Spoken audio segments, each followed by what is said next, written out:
Hello. Today I'm going to make smothered pork chops for you guys. It's very simple. The ingredients is bell pepper, little garlic, your seasonings, Old Bay, your thickening for your gravy, your onions, the main course, the meat, pork chops, okay, a little lemon pepper, and let's go. Here we go. So the first thing I do is kind of sear or poke holes into my meat. I don't know why I do this. I guess that's the way I was taught. So then I just go ahead and season the meat. So I'm going to season with some Old Bay. It's good on pork chops. A little Old Bay. And sprinkle to your liking. No measurements here. When you see that the meat is covered, then you use the rest of your seasonings. I have here some parsley. I'm going to put some of that on top. Just a little bit. Sprinkle to cover the meat. Okay. Now I'm going to use black pepper. It brings out the flavor in the pork chops, the black pepper does. So I'm going to do that. I'm going to sprinkle black pepper on the pork chops. Get them nice and seasoned. Then I'm going to use a little lemon pepper. Just a little bit. Once you season your meat and let all those flavors just soak in a little bit, you'll be fine. Okay, you're going to turn it over and you're going to do the same thing to the other side.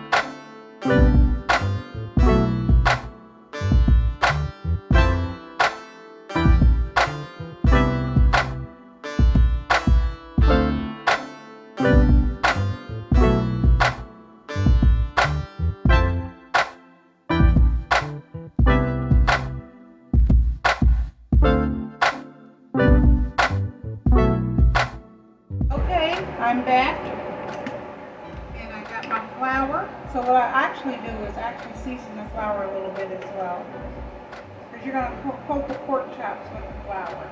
And as you see, a little black pepper because you already have seasoning on the pork chops. A little lemon pepper, okay. A little parsley.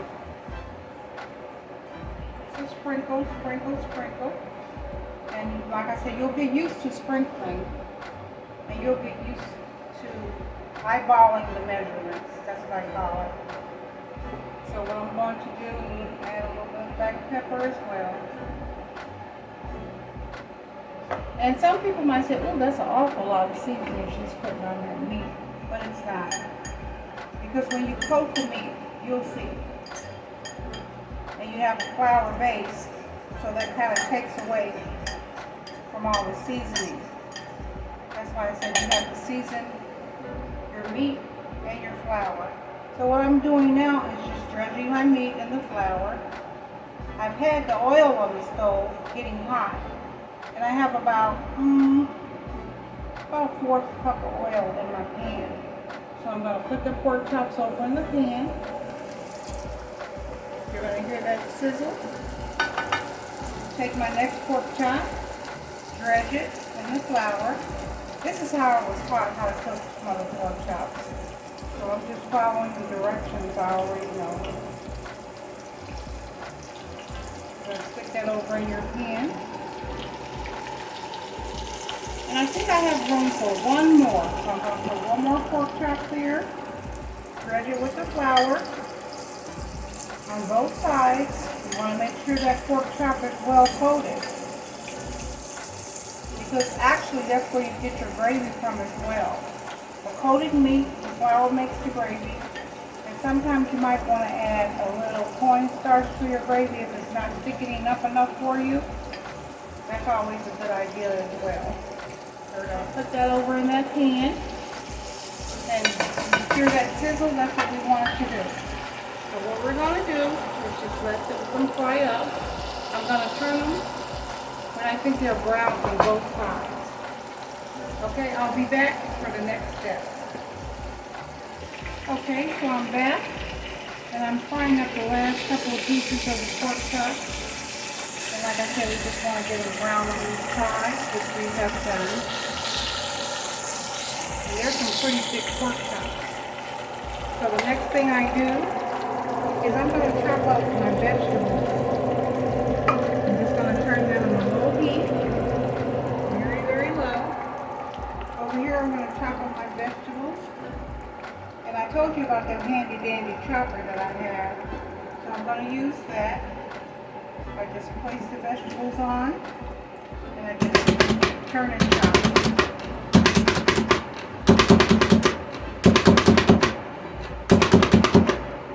And it chops up the vegetables for you. Okay? So I'm going to take those vegetables out of that. Just a second. You know, we cook with our hands, so it's okay to use your fingers because my hands are totally clean. And when I'm cooking, I wash my hands about 4 to 5 times. So we're going to drain off that excess grease though.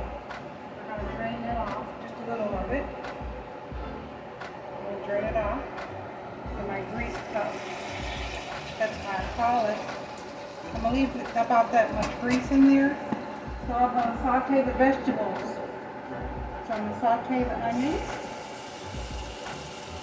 And that's just 3 slices of onions. Just 3 slices. I'm going to chop up the bell pepper. We're going to let that simmer. Simmering real good, just like that.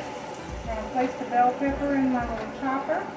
Red and green, a combination. Okay, if you just like the red, that's fine. I like both, because the red pepper is sweet, and the green pepper has a little tart taste to it. So I'll put it in my little handy dandy chopper here. Keeping an eye on my onions. Give them a little stir. Okay. That stuff at the bottom, I'll let 7 minutes make a real good gravy for you.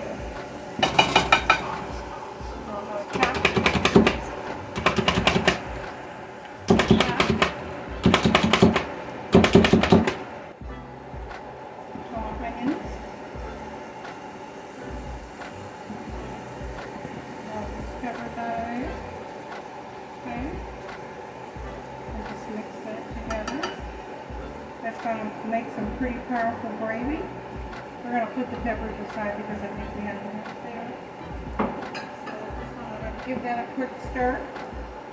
Get rid of this over here. Give it a quick stir. Okay. Smells great. And then what I'm going to do is just add like a teaspoon of garlic. I have my garlic here. I'm just going to put a teaspoon of garlic in there. Just a teaspoon. We're going to let that, stir that up again. And let those vegetables are sauteing, but they're going to cook in the gravy. Okay? So now what I'm going to do is push everything to the side. And you know that flour that I dredged with the meat? So what I'm going to do is take that flour, because we don't want to waste anything here. And I'm going to add that flour back to the pan, but what I'm going to do is add a little bit of oil to the pan. The oil that I took off, I'm going to add a little bit more. And I'm just going to add a little bit to the pan. And these cups are always good to have, a handy oil cup. Okay? So now we're going to make that gravy. We're going to take that flour, we're going to pour it back into that pan, and we're going to let that cook.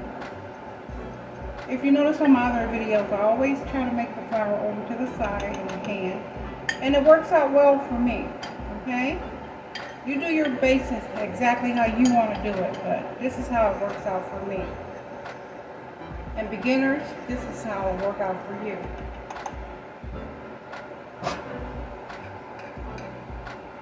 I'm going to tilt that pan so that flour can brown.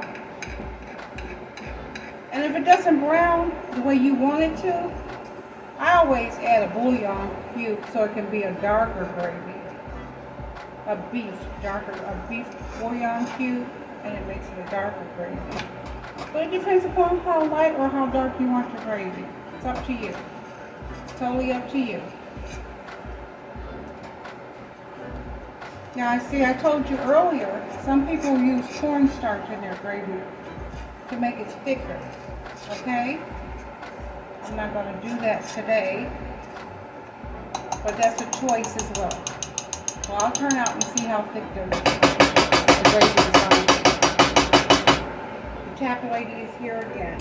So let me get some water. I'm going to turn the flame all the way up, all the way to high, and I'm going to get some water so I can make the gravy. Okay, I'm back with my water. I'm just going to add it to my pan, my skillet, and it's already on high heat. So I'm going to take my fork and stir. You can use a whisk as well, whatever is comfortable for you. I've been cooking with a fork for years, so it's comfortable for me. See all that goodness in that pan? And you see that the gravy is thickening up. Like I said, if it's not as thick as you want it, you can always add a little cornstarch. And if it's not as colorful or dark as you want it, you can do that as well. So I'm going to add a little more water because I want the gravy to be a little bit thinner than what it is right now. A lot of cooks say they have trouble making gravy. But gravy is one of the easiest things you can make, as long as you follow directions. So what I'm going to do is keep stirring that up, see if it's the right consistency for me, and it is. Now, it's not as dark as I would like it to be. So what I'm going to do is add one of those bouillon cubes I told you about. Let me get it unwrapped.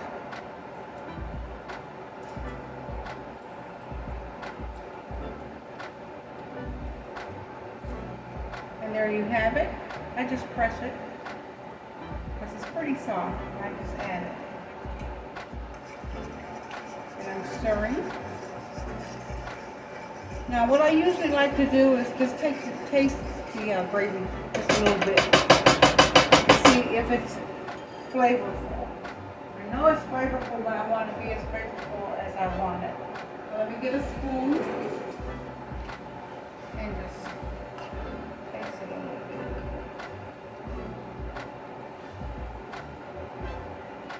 Oh yeah, that is really good.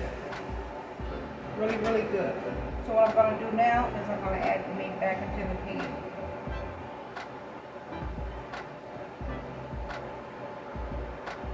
And that's why we call it smothered pork chops, because they're smothered in that gravy. You're going to let them smother and cook. You're going to let these simmer for about, I'm going to say a good hour, so they can be nice and tender. You're going to turn the heat on low and just let them simmer. And we'll be back in an hour. Okay, so I've plated it all up. I have my smothered pork chops with gravy, pan gravy, corn, tomatoes and cucumbers, and mashed potatoes. Really simple to make. I'll show you on another video. And like, share, subscribe, and enjoy. Bon appetit.